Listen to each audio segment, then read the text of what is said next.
Salut les amis, c'est Samuel, j'espère que vous allez bien. En tout cas, moi je vais très bien. On se retrouve aujourd'hui pour une nouvelle vidéo d'une boîte brune. Vous allez vous dire, pourquoi une boîte brune? Ça, je vais vous l'expliquer tout de suite dans la vidéo. Mais pour les biens de la vidéo, puisque c'est une toute petite figurine, on passe tout de suite en vue close-up dans le box blanc. Pour les petites figurines, je vous l'ai déjà dit que je préférais faire quelque chose de plus près. Donc c'est parti pour la review. Voilà les amis, on est parti pour la review. Alors pourquoi une petite boîte brune? Comme je vous l'ai dit tout à l'heure pendant l'introduction, simplement parce que le constructeur ne s'est pas embêté à faire deux belles boîtes. Donc on a juste cette petite boîte carton dans laquelle va se trouver une petite mousse et c'est tout ce que l'on va avoir avec la figurine à l'intérieur. Alors je vous montrerai pas le contour de la boîte puisque déjà on s'en fout, c'est qu'une boîte brune et puis surtout derrière, il y a mes coordonnées personnelles, etc. Bien que la France entière ait déjà mon adresse, autant quand même éviter de la montrer à qui le veut. Allez, je vous montre tout de suite ce qu'il y a à l'intérieur. Voilà les amis, on est parti sur le contenu de ce petit Joker. Donc version Purple Coat, donc veste violette, puisque je vous ai déjà présenté la version Bank Robber il y a quelques temps. Et si vous n'avez pas vu la vidéo, tac, juste là au-dessus, je vous mets le lien de la version, donc 1/12e. Donc version hyper simple au niveau du packaging, je vous l'ai expliqué, juste cette petite mousse dans laquelle on va retrouver le Joker et quelques accessoires. Les accessoires justement, on regarde ensemble ce qu'il y a.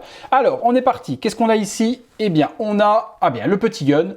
Donc petit gun, la partie chargeur ne se déroulera pas, on ne peut pas le retirer, pas d'articulation, rien du tout. Donc le gun habituel du Joker avec le grand chargeur. On a quoi d'autre? Je continue. Le cran d'arrêt, donc petit cran d'arrêt qui ne se repliera pas forcément, très petit, faites attention, ça pique quand même. Bon, c'est amovible, vous ne pourrez pas vous blesser, vous pourrez surtout le casser, donc faites super gaffe de ne pas d'appuyer un petit peu trop fort et de le casser. On a ensuite quoi d'autre? Je regarde le shotgun. Le shotgun, la partie par contre ne glisse pas non plus, n'est pas articulée. Donc voilà, hop, assez simple au niveau du paint aussi. La mitrailleuse qui va avoir la partie flap qui se déplie. Il y a un léger weathering dessus, donc léger battle paint, donc un petit peu usé dessus, donc vraiment quelque chose de très léger. Alors après, qu'est-ce qu'on a d'autre? Le lance-roquette. Alors, lance-roquette, est-ce qu'il y a... Oui, la partie amovible, forcément, la roquette s'enlève. Vous pouvez la mettre et la faire sortir, donc ça n'a pas de problème. Et puis, pour le reste, c'est assez simple aussi au niveau du paint. Il n'y a pas grand-chose d'extraordinaire au niveau de la peinture. Mais bon, ça fait le job. On a quoi d'autre à l'intérieur ici? Des cartes. Hop.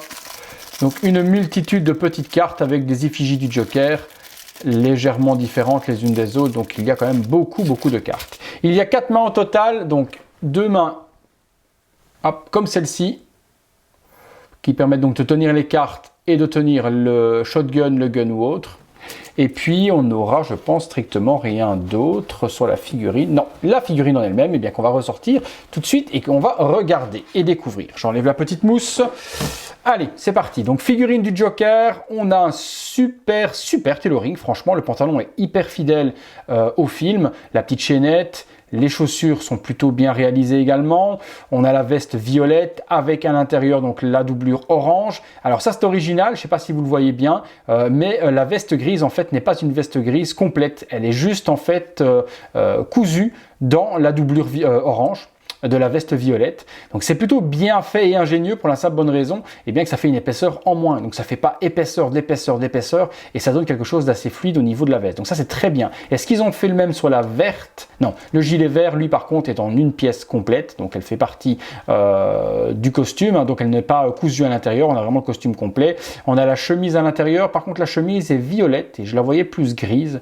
Vous me direz dans les commentaires si je me trompe ou si la chemise est violette de cette couleur là, mais je pense à mon avis que la couleur n'est pas bonne. La cravate est nickel, le petit gilet aussi. La veste est bien faite, elle est dans une espèce de daim, donc une suédine violette assez accurate au film, pas de problème à ce niveau-là. Par contre, ça lui fait des énormes épaules. L'épaisseur par contre du gilet plus la veste fait des épaules assez épaisses. Assez épaisses, c'est vraiment... ça lui fait une grosse carrure, une grosse épaisseur.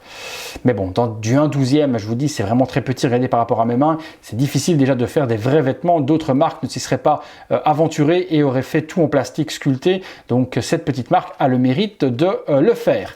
Alors le visage, c'est ce qui nous intéresse. On se rapproche de plus près et on regarde ça ensemble. Voilà les amis, on est parti sur un close-up sur le visage. Eh bien, c'est assez propre. N'allez pas rechercher une ressemblance avec Heath Ledger.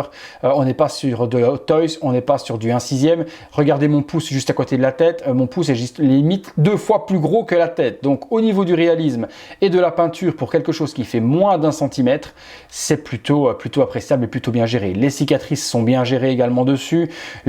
La peinture au niveau des yeux est bien faite, on a l'effet effacé ici sur le côté également. Petite marque dans les cheveux ici qui pourrait être un petit peu dérangeant pour certains, mais bon, c'est des petites marques de moulure. Les cheveux sont plutôt propres et sculptés aussi. Non, ça fait vraiment quelque chose qui est plutôt potable. On est sur une figurine, les amis, qui est largement en dessous des 100 €. On doit être aux alentours de 85-90 €, donc forcément, on en a pour son argent. Eh bien, écoutez, je vais installer ça debout, voir ce que ça donne et je vous montre tout de suite. C'est parti. Voilà les amis, petite figurine qui tourne à 360 degrés pour vous en parler. Et bien comme je vous dis, très belle réalisation. Le visage est quand même très joli et vraiment bien géré au niveau du paint. La ressemblance est difficile à voir. Comme je vous dis, on est sur une petite tête qui fait à peine 1 cm, donc difficile d'avoir une ressemblance comme pourrait faire Hot Toys. Par contre, c'est largement comparable à ce que fait Mezco sous des licences. On est sur une figurine ici qui est totalement sans licence, pas comme la Bank Robber que je vous avais fait la dernière fois de Soap Studio. Ici, c'est une marque totalement indépendante qui fait des figurines sans licence. Les yeux ne louchent pas, le paint du visage est plutôt bien géré, les cicatrices, le vert, le rouge, l'effet effacé au tir des yeux. Ce qui me gêne simplement, c'est cette épaisseur au niveau des épaules qui fait vraiment une énorme carrure. Mais ça, malheureusement, dans du 1/12e avec des vrais vêtements, il commence à être difficile, surtout quand on voit l'épaisseur du tissu, de faire quelque chose de super bien cintré. Elle se défend, elle est plutôt pas mal. Comme je vous l'ai dit, c'est une figurine qui coûte pas très cher, on est en dessous des 100 €. Si la figurine vous intéresse, les amis, comme d'habitude dans la description de la vidéo, je vous mets le lien pour vous la procurer le plus rapidement possible et au meilleur tarif. Et comme d'habitude les amis, si la chaîne vous plaît, si la vidéo vous plaît, vous me lâchez un bon petit like. Vous pouvez vous abonner si ce n'est pas encore fait et sponsoriser la chaîne totalement gratuitement, juste en prenant un petit peu de temps et en allant sur Utip. Le lien se trouve en description. Encore un grand merci à mon ami Kevin qui me permet donc de faire les figurines 1/12e. Kev, merci à toi. Merci à vous tous pour votre fidélité également les amis. Et on se retrouve très bientôt pour une prochaine vidéo. Salut!